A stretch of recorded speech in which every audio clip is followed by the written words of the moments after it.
Thank you, Victor. Thank you very much. No, not at all. Thank you, Victor. I think that was a very good summary of my speech, so I think we can just go on to the Q&A now, maybe.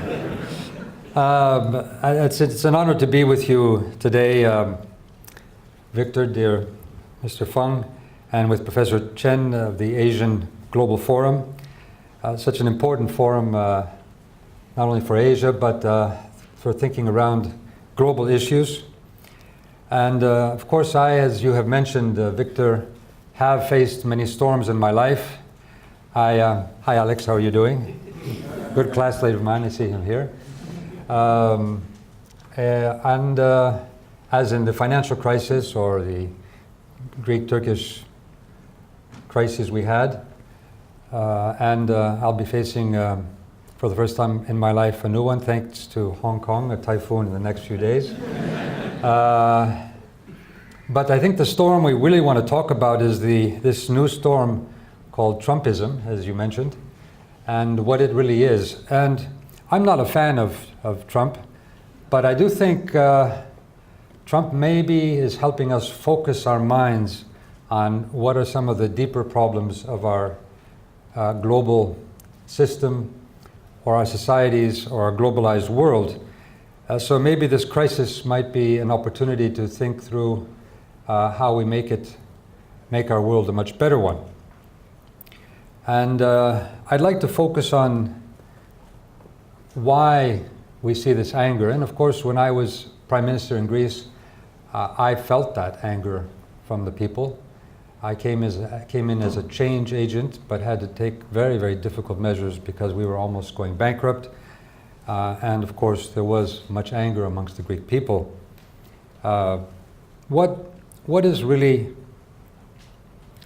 behind this? And maybe this is not felt so much in Asia as we were talking about, because Asia is an area which is rising. There's optimism, there's growth, there are new opportunities, there's a vibrant younger generation with hopes for innovation. But in what we call the West, whether it's Europe, the United States, some other countries, there is a sense of decline, a sense of marginalization of large parts of the population. And this anger has surfaced to the political elite, towards the political elite, and also into politics and our societies. So I want to see what is behind this. I'll give you my interpretation. You may agree or disagree. And also see what it means in the European Union. And it's very important. The European Union is an important element because the European Union could be a mediating or even a moderating force at the global level if it continues to be a success story, which I do believe it has been. But the basis, and let me talk a little bit about the European Union, the basis of the European Union has been rule-based, as you mentioned, Victor. Why is the European Union a rule-based system? Because we came from a war, first of all. We came from huge conflicts. We came from Second World War, the Holocaust. In Greece, over 1 million people were guerrillas in the mountains. Many people, we had famines, were decimated. So there was huge ethnic animosity, racial animosity. We're different languages, different cultures, different societies, different economies. Very diverse continent. So we had to build on the basis of principles we could all agree on. So the glue, if you like, of the European Union is a rule-based, value-based system. It was first built on the idea of an interdependence of economies so that our war machines would not be able to be separate. If we created, that was sort of the basis of the peace. But also the issues of human rights, respect of existing borders, and peaceful resolution of conflict, freedom of movement, capital, goods, and people, democracy and the rule of law, and not the law of the powerful, a social market, or I would call a social contract, providing better conditions, living standards for all, and securing education, health, pensions, maternity protection, environment, decent work and wages, equality for all. And this model achieved important goals: social cohesion, unprecedented peace on the continent, competitiveness through high-quality products, technology, education, research, and a secure labor force, an important influence on the global scene through peaceful practices, for example, standards that we have for ourselves, but which then are standards for our market, and that means also common practices, policies and negotiations, whether it's on climate change and the environment, trade, or data protection, which was one of the recent issues that many people know about. Jean-Claude Juncker, who is head of the Commission, or President of the Commission, in a State of the Union message just 2 days ago, talked about the family of values, a sovereign Europe. He was basically saying we need to rethink Europe as a true power in the world, maintaining peace, economy based on an open system, which has now gone beyond its crisis, as he hopes, and we all hope. Migration, we need to be tolerant, but also controlling our borders. Make sure we look for global standards, quality, values. Foreign policy being more effective.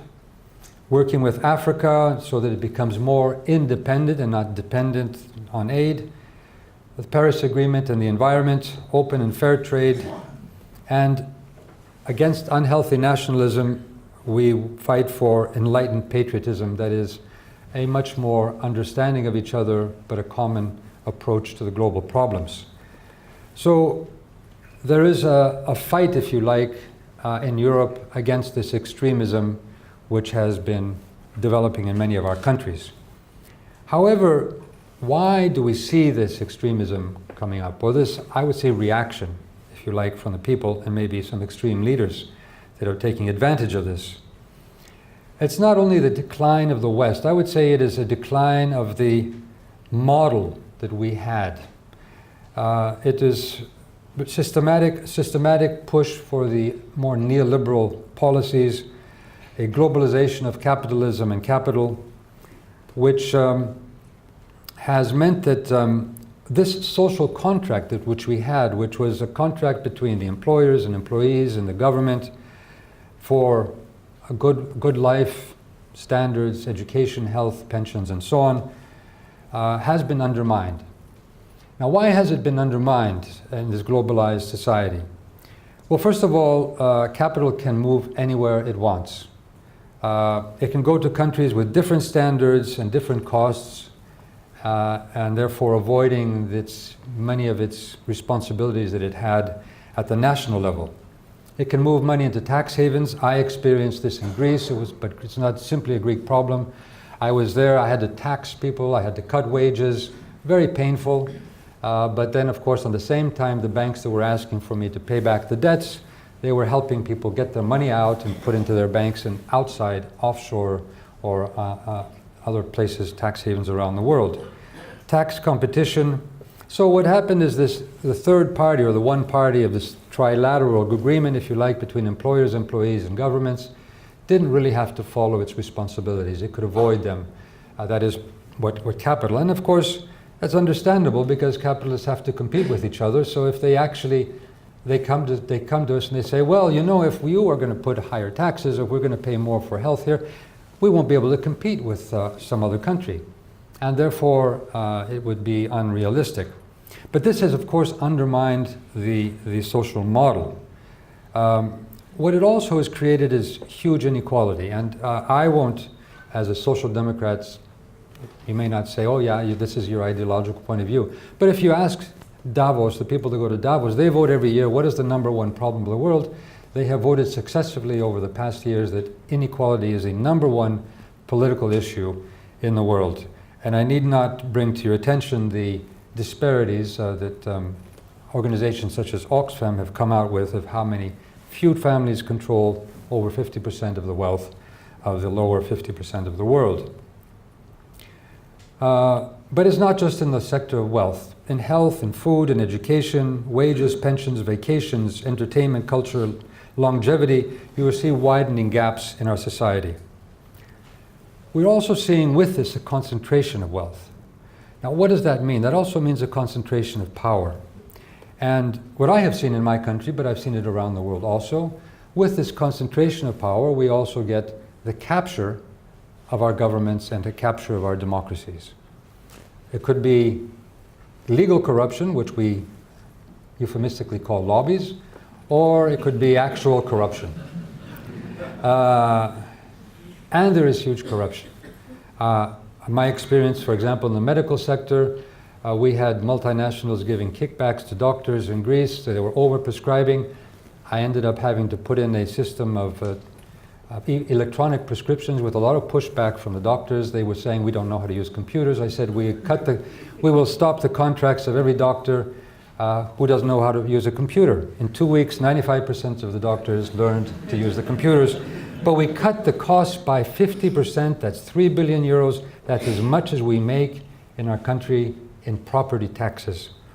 So with all this, of course, in this global trade, countries in Asia, through a coordinated policy of state and capital, have been able to profit. There has been huge alleviation of poverty, and of course have been able to develop highly competitive economies. But then also, this has added to some sense of insecurity in the West as Asia is rising, amongst populations or amongst the elites. So I would say that what are the added insecurity that populations are feeling with the recent, for example, migration crisis. Many of the leaders in Europe use this issue as a way to develop a politics of fear.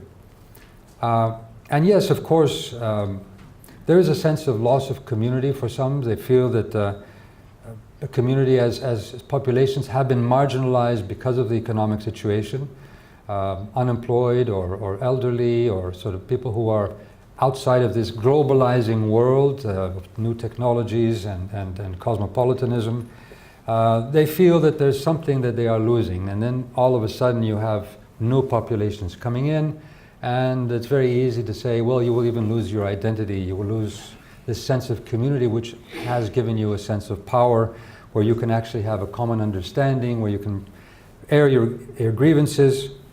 At the same time, we have a migration, emigration, younger people leaving many parts of Europe, whether it's in Greece, whether it's Hungary going to, or Poland going to other parts, the most dynamic part of our society. In Greece, about 400,000 or 500,000 young people have emigrated to either Germany, France, the UK, other parts of the world. That's about 4 or 5% of our population, and they're the most dynamic and most educated part of our population. So many of the population feel marginalized and fearful. Of course, the financial crisis, which played an important role. Austerity for the many, but then of course you see bankers actually making more profit, banks being saved and bankers being thriving. This sense of injustice, of course, is easily feeding into the populist rhetoric, but it has a real basis.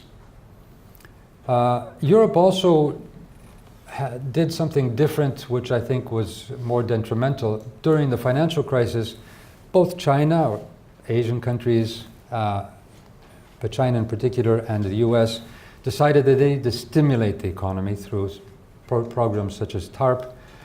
Europe did the opposite. It said, well, we need more austerity. We need to do more because we overspent, therefore we need more austerity.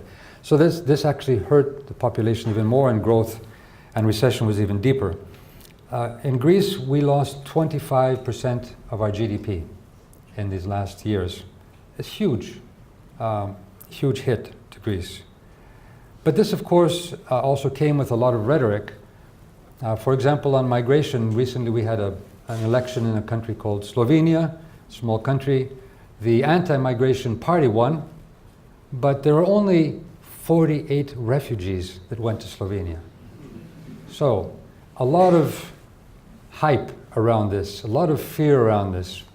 Actually, had we worked more systematically as Europe, but as a globe, we could deal with this. We wouldn't solve this problem. We could deal with it in a much more efficient and way. And so I see that some of these issues are actually been captured by these more extreme groups, and they use these issues to create a politics of fear. The increased xenophobia and racism, of course, was also part of the financial crisis. I remember when Greece had this problem of debt, we had sort of more northern Lutheran Europeans, whether Germans or others, saying, oh, you were overspending, you're these lazy Greeks, Zorba dancing, ouzo drinking. We do that too, and you're welcome to come to Greece and do that. Come and dance. But actually, I looked at the OECD figures, and we work more hours than any other European. We're number 3 after Chile and Korea, South Korea. So this was, of course, a lot of fake news then. We didn't call it then fake news, but it was. But that increased this sense of xenophobia, of stereotyping, of racism and so on within Europe also. Why would you want to be in the same bed? Why would you be in the same European Union if one country just enjoys life and the others have to work hard? Which of course was a myth. I would add on to this insecurity that we're seeing in some parts of our population is new technology.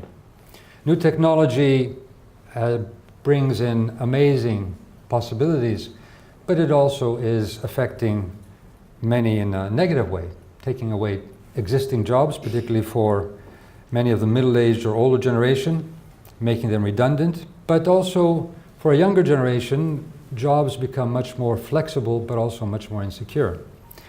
Artificial intelligence and other new developments such as robotics are amazing and awe-inspiring, but also fear-inspiring too. We also have a generation gap in technology, the older generation, the younger generation, and it's slowly a deepening class gap in technology, those that really can use it or can develop it or can profit from it, or even have access to technology in areas such as health. And we have the multiplication effect of certain narratives through social media, which has been an amazing discussion that's been developing over the role of Facebook and Google and Twitter and so on. So how would you react if you were in this position? If you felt that, for example, politics was impotent, and one of the reasons politics is actually impotent is that, and I felt this also as Prime Minister, but not only, dealing with the financial crisis, politics remains local and national. Our institutions are still basically local and national. But the problems we are facing are more and more global problems. And therefore, whether it's climate change, or whether it's migration, or whether it's pandemics, or the financial crisis, which I had to deal with directly, that you cannot deal with at the national level alone. There are lots of things you can do at the local level, the city level, and the national level, but you can't completely deal with these issues if we don't do it at a global level. So when you are elected and people say, well, fix this problem, and you try to fix it, you look impotent because you can't. You can't completely deal with it. So the globalized nature of problems is one of the problems. The decisions taken elsewhere, a sense that there's some global elites are making decisions, whether they're bankers or something else, but decisions being a sense that we're not being empowered. Citizens are not really being listened to. A sense of deepening inequality, a sense of loss and injustice, a fear of the new, whether it's climate, whether it's pandemics, whether it's migration, further economic woes, new technology, a sense of loss of identity and dignity. This reaction then becomes quite understandable. I'm anti-establishment. Things are not going well for me. I'll look for a strong leader to fight for me. I have to put my faith in somebody who's ready to be out there and, make these changes. Maybe a virulent nationalism. Yeah, let's get back. My country first. That's sort of a sense, bringing back your dignity. A politics of fear. Yeah, they're scapegoats. Yeah, the Mexicans are the problem. The Chinese are the problem. Rather than solutions. Or becoming a dogmatic fanatic. The evangelists in the US, or the ISIS in the Middle East, or other religious groups in other parts of the world. India may be facing some similar types of problems. Or another reaction would be, let's isolate ourselves. Let's go back to our island. I mean, when I was facing crisis, I would think, oh yeah, I just want to go to one of those beautiful Greek islands. I'm going to sit there with my wine and my fish and my Greek salad and yogurt, swim, enjoy life. But then all of a sudden I would say, yeah, but what happens if the next day 1,000 migrants come onto my island? I'll swim and I'll see these beautiful ruins, but I'll also see a lot of the plastic that we're throwing into our seas. I'll also see that because of climate change, we'll see a lot of tropical fish coming slowly up to the Mediterranean and eating up our ecosystem in a different way. So we really can't become an island in this world. But some believe we still can. So we have Brexit. They say, yeah, we're an island, let's just cut ourselves off and solve our problems. And that sort of was, I think, the sort of sense of what the Brexiteers felt they could do. But it is true that globalization has reached a point where we do need to rethink it. And many thinkers, economists, Danny Rodrik, a very important Turkish economist, has been talking about the trilemma in the global world. So what we're seeing is not only the European Union, as around the world, this anti-establishment movement. And some politicians have seen this as a way an opportunity to grab power. We call them populists. I'm not sure if that's the best term. Do I agree with all these reactions of the people? No, of course I don't. These are not going to solve our problems. But we need to understand them rather than to simply reject them. We usually say, okay, these are populists, let's reject that, and let's go our own way again, everything's fine. Well, no, not everything is fine. Things are difficult in our societies and we have to deal with them. And if we don't deal with the real problems, we'll accrue more and more problems, more and more reactions, and we'll see much more of this sort of authoritarian type of politician. But now, of course, with the election of populists or authoritarian figures, that compounds the problem. It divides society. What we have seen through the populists, what they like to do, or authoritarians, they will divide society to keep power. And dividing society could be through polarizing, it could be through scapegoating, through creating enemies. They will see others in our society, the other as the enemy or even the traitor. If you aren't going with their views, you are a traitor to the country. You are a traitor to our tribe. You are a traitor to our ethnos or our ethnic group. They'll play on fear and xenophobia. They'll usually have no qualms other than simply maintaining power with whatever means. So let me come to some of the ideas of conclusions of how the things we are seeing, the trends we are seeing in the world are on the one hand a threat, but maybe we could turn them into an opportunity. Well, are we in a world without a leader, each on his or her own, as the US now is seen no longer as a credible leader? Or are we in a world with a rogue leader? And is this an opportunity or a threat? Well, as far as a threat, yes, of course. What we are seeing now is the breakdown of trust in a global system, and actually the undermining of the global system. I mean, that's something that Trump is actually openly saying. I want to destroy the WTO, for example. We're also seeing, because of this, more opportunistic alliances and axes forming. What Ban Ki-moon has said in a recent discussion which I had with him, he said, we are seeing narrow-minded, transactional, opportunistic nationalism, and around that, certain new alliances of maybe convenience, but very, very shallow and very, very dangerous. If we destroy global institutions, what do we have? We'll have a dog-eat-dog situation in the world, and that, of course, will bring us to conflict. and it could be military conflict. So those are the threats, and they're real ones. I would also say that further threats is that we will not be able to deal with some of the major challenges of the world. How will we deal as global society with artificial intelligence, or unemployment, or climate change, or pandemics, or the lack of basic resources, or water protection, refugees? How will we deal with fundamentalism and extremism, particularly if we destroy our global institutions? But then maybe facing this threat will wake us up to think of the opportunities. And that's what I would hope. Can we rethink our global institutions? Not destroy them, but rethink them, how they would work for us in a better way. Can we create new alliances and new power distributions? Can the EU and Asia, EU and China, what about the Belt and Road project? Would that be, for example, an opportunity to rethink multilateralism through a project? How about the Korean Peninsula, ASEAN, China, Japan, South Korea? Could they work together? How do we deal with social media in a positive way, giving people, empowering them to have a voice and participate in our democratic processes? Can we create I would say, a new social contract, but this time a global social contract, where we do bring in the values? For example, the values in the Sustainable Development Goals. I know most of you must know the Sustainable Development Goals, the Paris Agreement.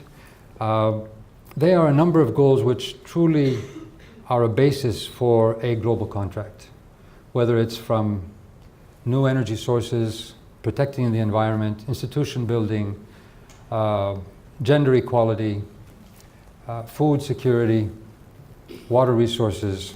They are very, very important. Can we make sure that we have trade which is open but also fair? Can we guarantee social rights and work with social movements on areas of health and education? Can we work together in dealing with refugees, inequality? Can we deal with tax havens and tax competition? Can we talk about a positive patriotism, highlighting the best of us rather than the worst in our enemies? These, I think, are the questions I would like to put. And if I do beg for your patience, maybe I would just add on some of what I see now are the new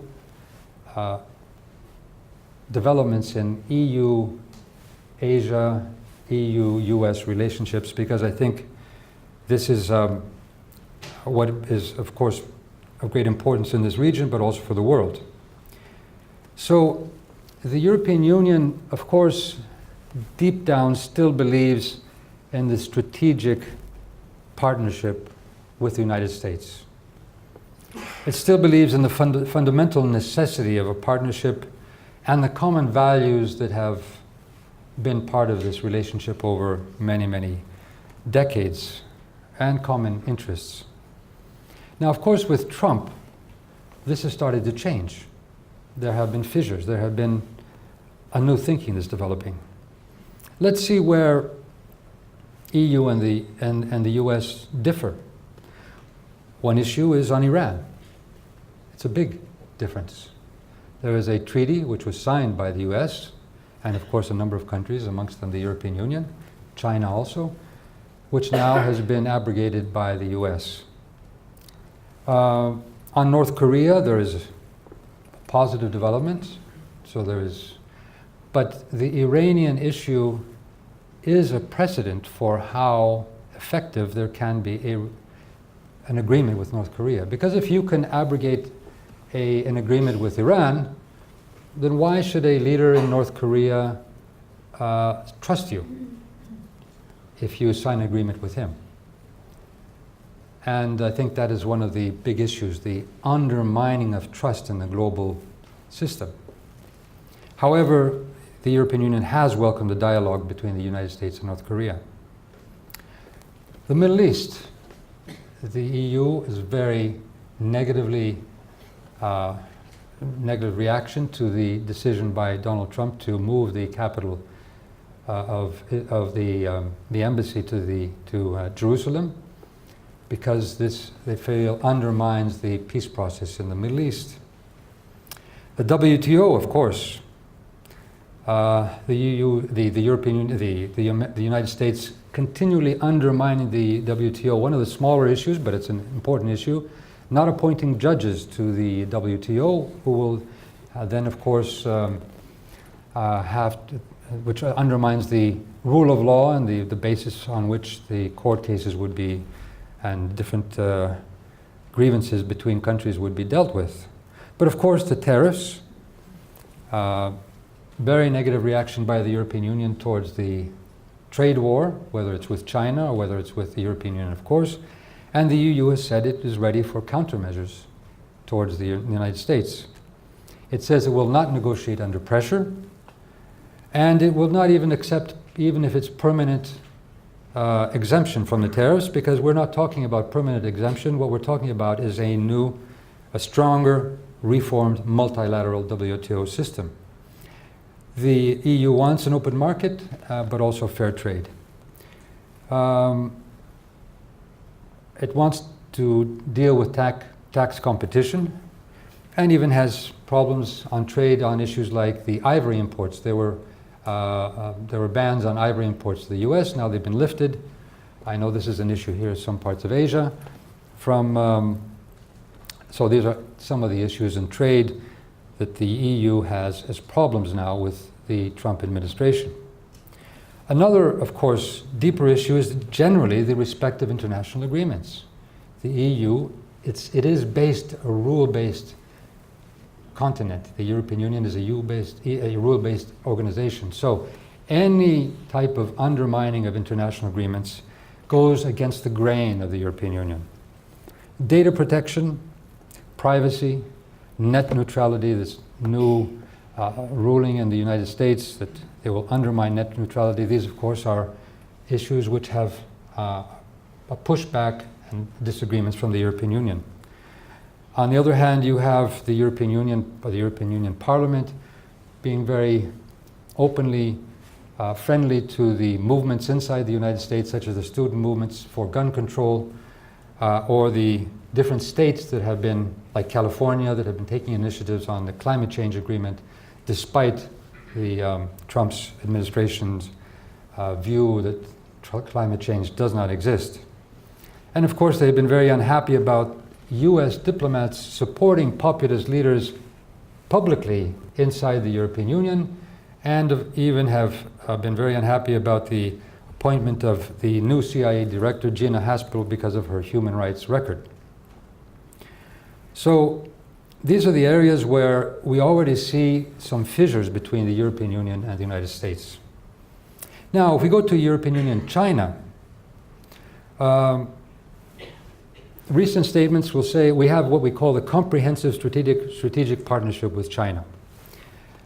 Recent statements of the European Union are, it is one of the most important for the European Union. Global powers, both Europe and China, we have disagreements, but we need cooperation. These are statements by EU officials. We want an open rule-based system, a WTO rule-based system with more fair economic system. And there, of course, there are differences. We have cooperation on Iran. We have cooperation on North Korea. We have cooperation on Afghanistan. We are talking about security cooperation. We have cooperation on the Paris Agreement, the climate change agreement, and China is on the forefront of this. We are now talking about cooperation in Africa, where we want to see how we can have a trilateral Africa, China, and European Union cooperation in order to imbue into the investments values such as the Sustainable Development Goals, so therefore protecting environment, making sure that the investment is sustainable, resources and so on, being protected, natural resources. On the One Belt and One Road project, particularly Mogherini, who's the foreign minister, if you like, of the European Union, said, we must not be afraid to engage with China. We want synergies, initiatives, projects, jobs, and we want to see how the Belt and Road project could be an example of the Sustainable Development Goals. Now, there are disagreements in trade, overcapacity, intellectual property, forms of subsidies, openness to foreign investment. There are disagreements on some political issues, South China Sea, here in Hong Kong on free expression, on civil society and human rights. But what I see, and I'll just conclude on this, is that there is an opportunity, if China is ready to make moves in WTO and maybe a number of other issues. Europe is also ready to work together to rethink the multilateral system, but enhance it. And I would say that projects like the Belt and Road project could become a project of diplomacy, of peace, of growth, of cooperation, of understanding, and a new relationship between Europe and Asia. This, of course, would mean that we would have to bring in some of the other partners that are somewhat skeptical about the Belt and Road project, such as India. Japan, I see, is now more on board. But it'd be an opportunity to think about a new social contract where we would hope at some point the United States would come on board. Maybe after Trump, we don't know. But I think this is a new opportunity for the world. So, despite the threats, despite the rise of what we see as more authoritarian figures or unhealthy nationalism, as Jean-Claude Juncker talks about, there are also an opportunity to work together, Asia and Europe, in building a more just, more fair, a more open, more humane, globalizing economy and multilateral system. Thank you very much.